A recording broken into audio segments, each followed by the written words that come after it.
Hello, everyone. A very good morning to you all, and welcome to this episode of Becoming More Against All Odds. My name is Nyamaka Nememuka, making this podcast from Port Harcourt, River State, Nigeria. I thank all our viewers, all our subscribers, and those who have shared this channel. God bless you.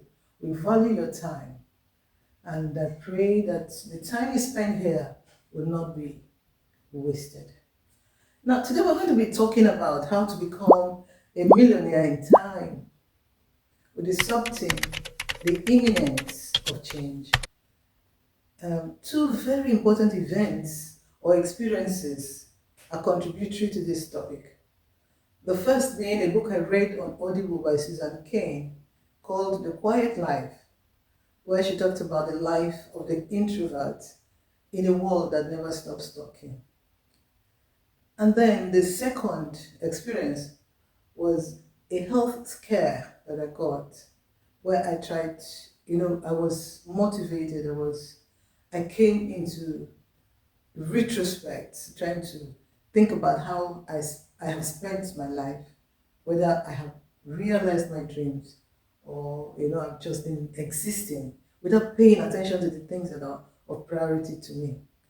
These two events, these two experiences informed this topic, how to become a millionaire in time. And we know that time, it's something all of us don't have a lot of.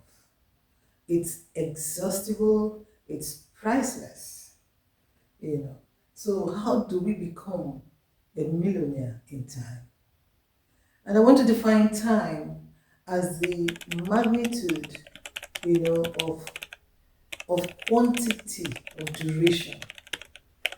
Like we know that the day has seconds, the seconds move into minutes, minutes into hours, hours into days, days into weeks, weeks into months and years and so on.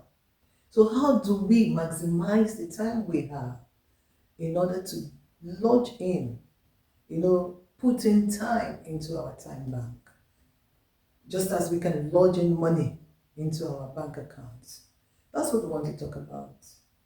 And I want to treat this topic I want to start by asking us two very important questions. The first one is, how much time do you have? How much time do you have?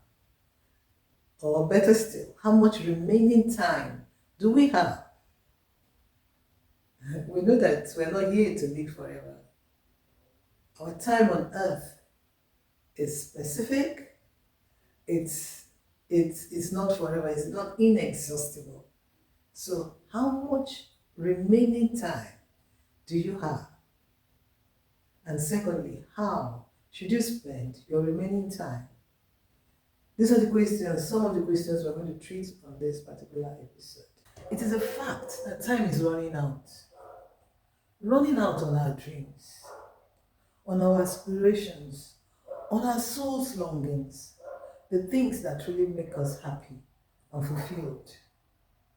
In fact, after a period of time, you find out that even the things you were so excited about, like having a good meal, will fade. Because as you age, there are some diseases, lifestyle diseases, or anything that can make you your dentition and so on. You may not have the kind of, time you used, the kind of excitement you used to get when you want to eat some food types. Even the nostalgia that accompanies good exotic travels will not be there anymore because of your aching bodies. So time is of essence. Time is of essence. So how should we spend our remaining time? For me, I think we can answer that question by asking ourselves, if you suddenly received a terminal diagnosis that you have like 1 month or 2 months left to live, what would be your priorities? What are the things that you would say, oh, I come to the realization that I must fulfill this? Because as created beings, we have the essence of God in us. God has given us a spirit to tell us, in what areas He wants us to live and be guided, to lead and be fulfilled. So if you were given, for instance, you're just given a terminal diagnosis, what would be your priority? For me, I think that what the things that make me happy are, deep down in my soul. So the fact that I have peace with God, I am reconciled to Him, and I know that underneath are His everlasting arms that will bear me up. The peace I have that I am His child is one of the things that keep me going. So your soul's longing, somebody says the soul has food. That's why the Bible will say, man shall not live by bread alone. So are you taking care of the part of you that will never die? That is the number one key. Secondly, I want us to know that everything we love, everyone we love, will one day go away. One day, everyone we love will no longer be here, because nobody has come on earth to live forever. Love going away could be in our having an empty nest. When all your kids are grown up and left, they've left your home and you're alone with your spouse. The lesson there is that when you have them, you should enjoy the time with them.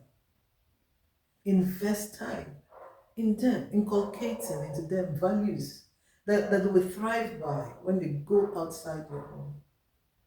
How they should relate with people, humility, kindness,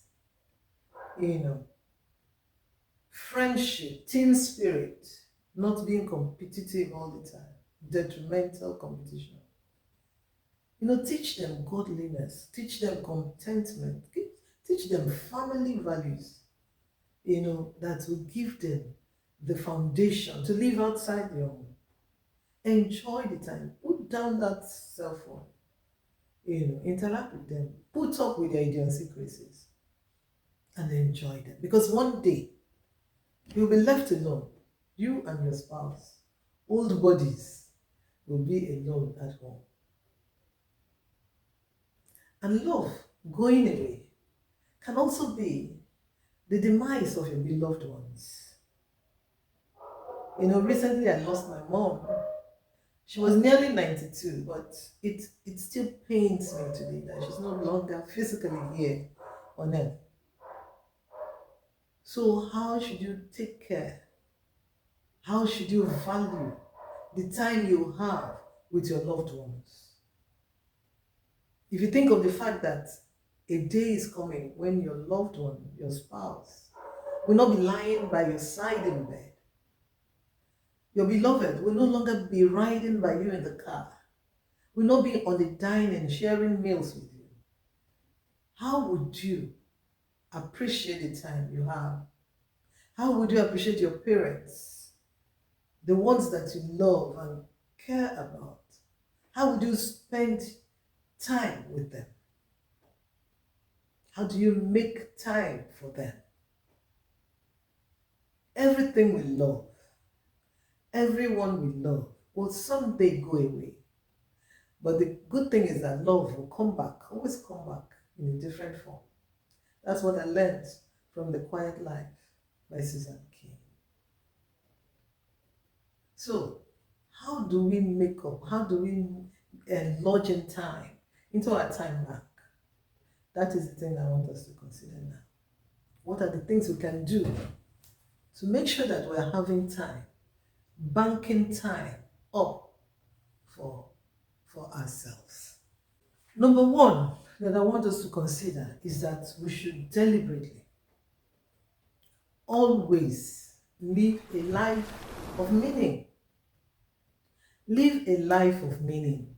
Number two, what else can I do to be a millionaire in time? even though you don't have time. You think that because you're maybe taking care of an aging parent or you have young kids, you have no spare time. Find time in solitude. Find time to take a walk by yourself. Solitude, makes us creative. It makes us to ponder on our lives, makes us to think inward, and evaluate our lives. It gives us time to pray, to meditate, to delve deep into our souls, to know and assess how we're faring, how well we're doing.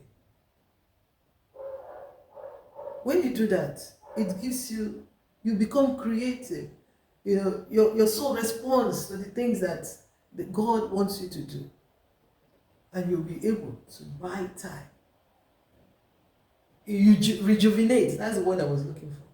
It rejuvenates your soul and your body when you have quiet time and then you meditate on life and the things that your purpose in life. What are the things that are of priority to you, that mean the world to you? What are the things that you do when you meditate on the word of God? God gives you insights to solve problems. He gives you speed. He shows you how you can be favored. And then find time to be in the company of friends and family that make you laugh. Friends and family that bring out the best in you. Not the critical ones, not the ones that are always negative. By the time you leave there, your soul is contaminated. Find time to be with family and friends. They won't be here for it. That make you become more, become a better version of yourself.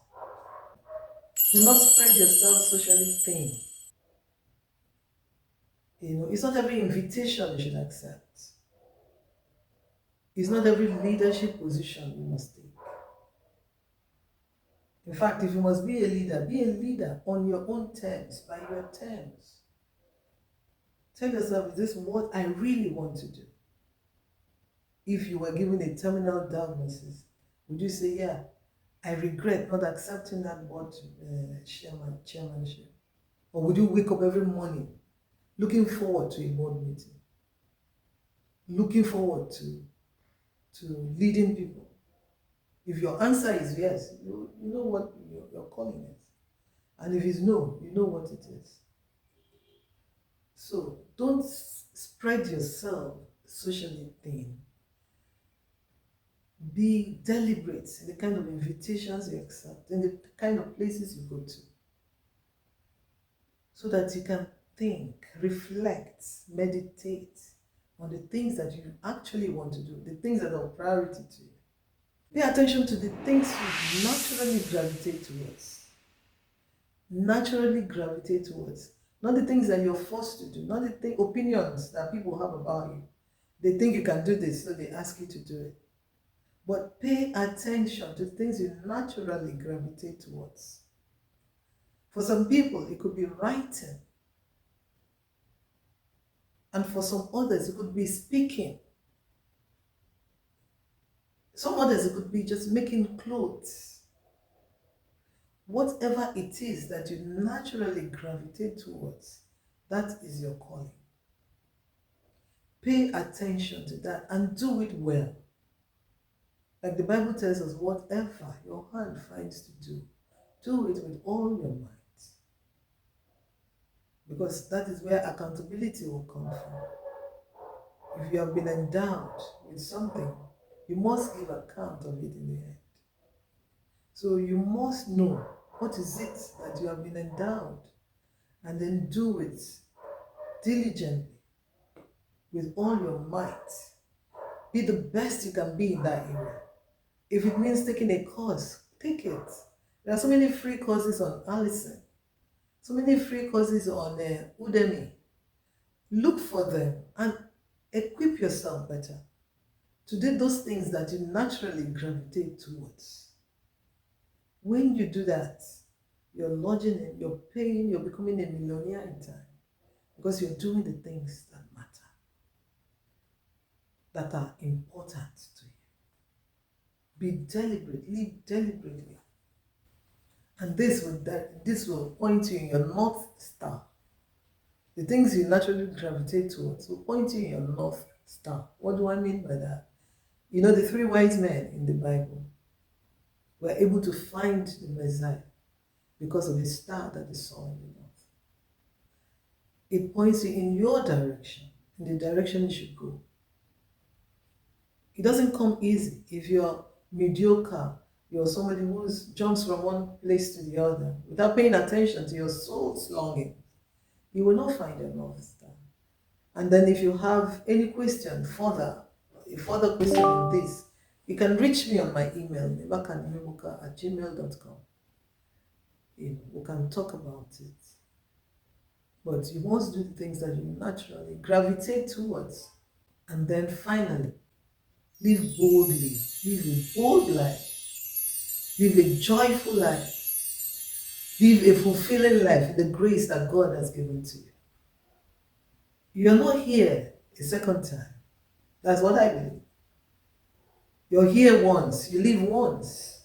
Live with zest, live boldly in the grace that God has given to you, by the mercy of God. Live a fulfilling life by putting all these things we've talked about together. Attempt great things. Don't be intimidated.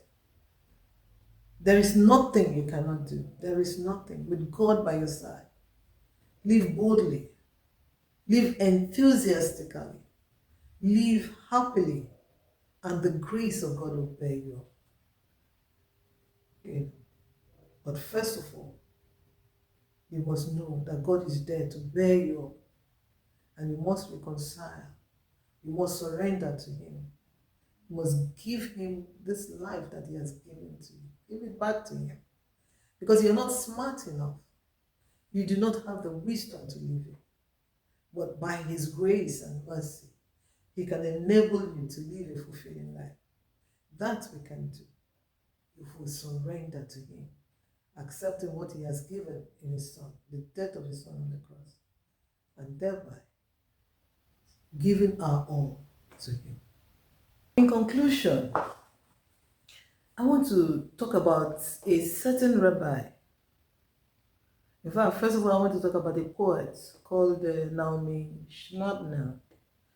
Naomi wrote that we're like a leaf on a tree, waiting to fall off.